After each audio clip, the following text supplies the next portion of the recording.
Hey, I'm Dave Watkins, Watkins Films, and we are getting dangerously close to Halloween. As a matter of fact, it's next week.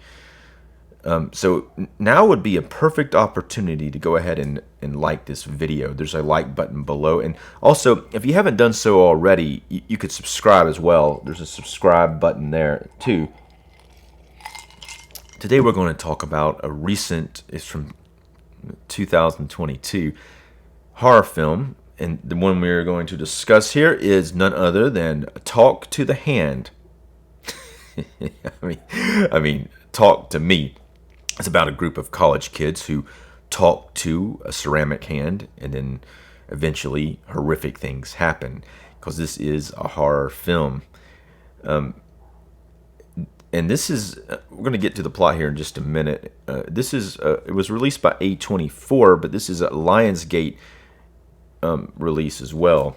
Now, Lionsgate released a film called Jack-O-Lantern only on DVD in 2004. Now, Jack-O-Lantern is a pretty good Halloween horror film, and it stars Dave Watkins, who just happens to be me.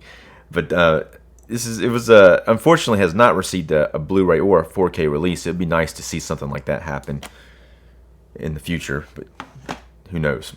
Back to Talk to the Hand, or Talk to Me. So this is surprisingly, this is the first time that I saw this film, and it was surprisingly really well done. It was a lot better than I was expecting it to be.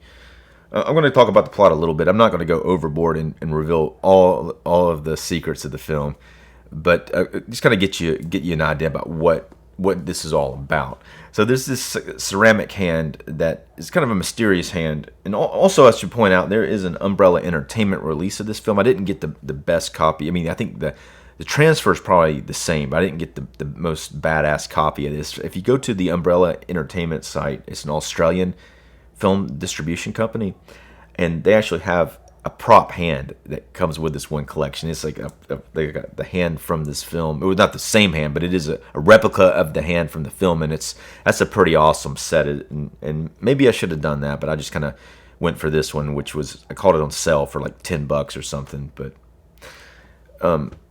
back to the plot of the film. There's this ceramic hand that these group of college students get a hold of, and they kind of pass it around. It goes right now, like one guy has it, but it kind of goes from party to party, and he brings it out, and then the kids, when they touch the hand, kind of like the handshake or whatnot, and then they say, "Talk to me," and I think they say the other line is like, "Let me in." And once that happens, they're like, "Ah!" And then their eyes like turn black, and then they get possessed by a demon or something like that, or I guess not. I don't know if it's necessarily a demon. They get possessed by like a ghost or maybe a demon. The main character, the character's named Mia. She's played by an actress named Sophie Wilde. Now, Sophie Wilde is an Australian actress, and she's really good in this film. I haven't seen her in anything else but this. But looking at her, her information, she has won some awards, and she is probably going to continue to work in other stuff. She gives a very, very powerful performance in this film, a very emotional performance. But it really, all the rest of the cast is also very likable. The cast is very diverse, but Sophia Wilde is I guess she's a black actress, or at least she's not African American. Of course, she's not from America, but she's an Australian actress who is a black actress. But she is friends with a girl named Jade. So she's kind of worked her way into Jade's family, and she's also friends with Jade's younger brother named Riley, and she was also in the past has dated Jade's boyfriend. So the character Mia is kind of going through a tough time. Her mom has died recently. She committed suicide, it would seem, but there's kind of a mystery behind that she thinks that maybe it wasn't suicide, but her mom, who she was very close with, has died, and she kind of latched on in a way to Jade's family, including Jade's mother. So she's kind of trying to be part of her family, in which Jade, the first time I saw, when you're watching the film, there's a scene earlier on when they're laying in the bed together, and it kind of seems like maybe at first I thought that maybe they were like girlfriend and girlfriend sort of thing, which would have been fine, but it doesn't ever go there. But I mean, there's something here too that now that I think like modern audiences are so used to there being like gay characters and things that it's almost like you see two women laying in a bed together, you think that maybe there's something sexual going on, but there isn't, and it's just there is some playfulness between the two of them. But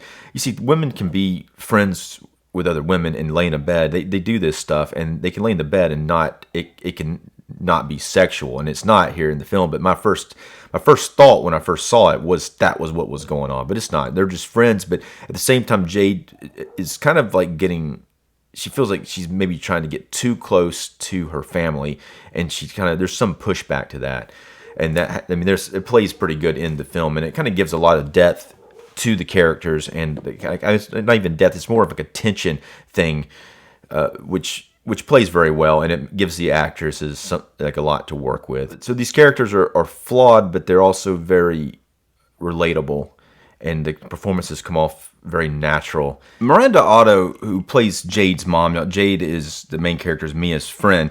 Now, Miranda Otto is the only actress in this film that I recognized from other stuff. She was in the Lord of the Rings films, and she also was on the show 24 Legacy. It was like a sequel to 24, and she was also on the show Homeland, and she's done a lot of other things as well, but she's an Australian actress, but I did recognize her. But everyone else, for the most part, I don't think I recognized anybody else in the film, but they all, for the most part, they are well cast and well directed. So back to the plot. So these kids have this ceramic hand, which may have another hand inside of it. They don't exactly know. They have stories about why it's there, but they all it almost becomes like an addiction for them, and it's the more that they do it, the more addicted they are. It's like a drug. It's maybe even better than a drug, and so they become very, very obsessed with doing it. Now Jade's brother, her younger brother Riley, he eventually does it. Mia kind of really pushes for him to do it. He wants to do it, but his sister doesn't want him to do it. Mia kind of pushes for him to do it, and once he does, unlike everyone else, he doesn't like let go in time, and he eventually and he starts to. Mia thinks that her mom is talking through him, and he eventually becomes hurt from it, and it goes, and he actually starts to, in a very graphic scene, he starts to self-harm, and he's possessed by something, and he starts to self-harm himself by hitting his head on a table, and it's a very gruesome, very disturbing scene, and it's a lot of blood, and then he ends up in the hospital, and then after that, they spend a lot of the movie trying to figure out what happened with that, because this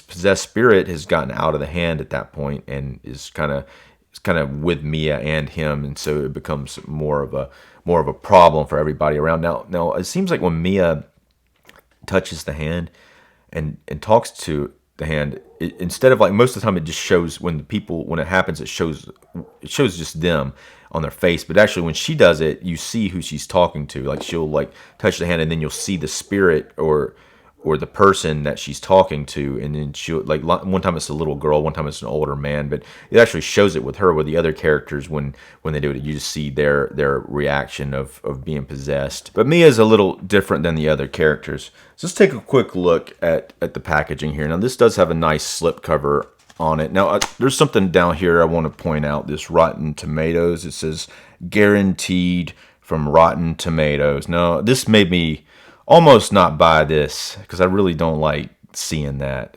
but it's fine. I mean, I got a better deal on it than the Umbrella one, though the Umbrella one wouldn't say Rotten Tomatoes on it, but it's not the best. And here we go, and it even says it here. They're really pushing it. And then on the back, here's Mia when she's possessed, and she looks wild there in that shot. And here's the inside. I got a digital code, and there's a Blu-ray and a 4K disc. Is there a reverse? There's no reverse. It's just a white slip.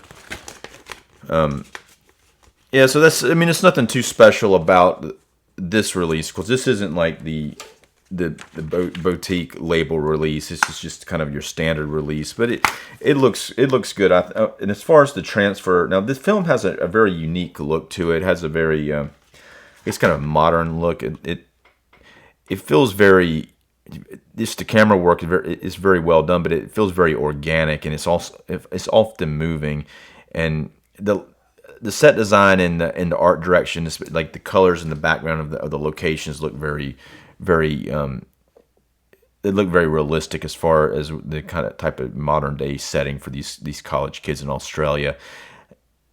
And the transfer being in 4K and it's a new movie, it looks like you would expect it to. Everything looks like it should. Everything looks great.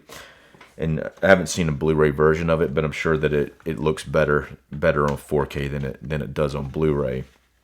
I'm gonna go ahead and rate the film. I'm gonna rate this film. This is tough because it is a new film, but I'm gonna say 4 for now.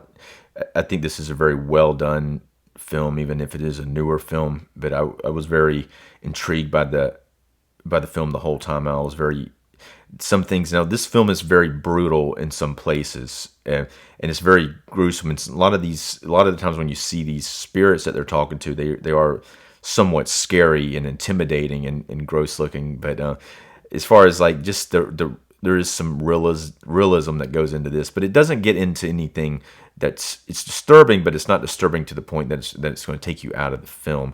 And it does have a very, very, I don't want to give the ending away, but it is unsettling, but it works for the film.